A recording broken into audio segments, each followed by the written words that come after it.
Hello YouTube family, કેમ છો? મજામાં? આજે આપણે બ્લોગ શરૂ કરવામાં આજે 3 થી 4 દિવસ વી ગયા છે, માટે આજે બ્લોગ શરૂ કર્યો છે. માટે આજે આવી ગયા છે સરતાનપર બંદર.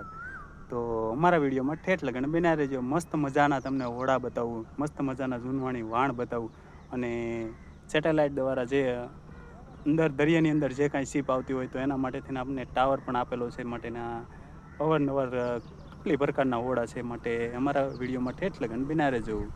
તો લાઈક, શેર, કોમેન્ટ અને સબસ્ક્રાઈબ કરી દેજો.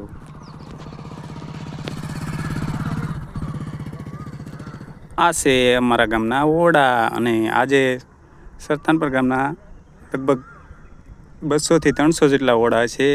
પણ મસ્ત મજાનો ડેકોરેશન છે, અને આવો તો જરૂર મુલાકાત લેજો અમારા ગામની સરતાનપરની. તો હજી ઘણા તો મચ્છી પકડવા માટે ગયેલા હશે, પણ આજે એટલા ઓડા આવેલા છે. આજે દરિયામાં તોફાનને કારણે એટલા ઓડા વહી આવેલા છે. અને આ જો મંદિર દેખાય છે, એ મંદિરની પાછળ પણ અત્યારે ઓડા ઘણા ખરા મસબા પડેલા છે. તો આવો તો જરૂર આપણે ફરવા જઈશું.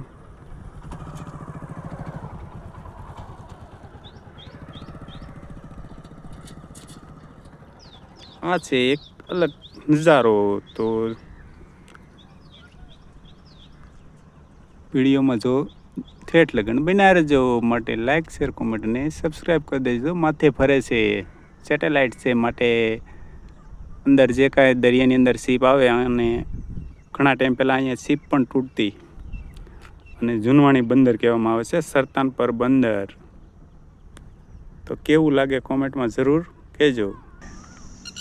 આ છે અલગ પ્રકારનું વાણ. આમાં મીઠાનો ધંધો કરતા પહેલાંના જૂનવાણી આગળ, અને ઘણા વાણ ઓમાય પણ ગયેલા છે. આ આખું વાણ લાકડાનું બનેલું હોય છે. માટે આ છે અલગ અલગ પ્રકારના મસબા પણ છે. અહીંયા પણ મસબા છે.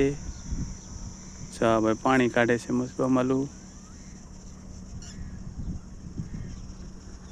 આ છે એનો સેટેલાઇટ.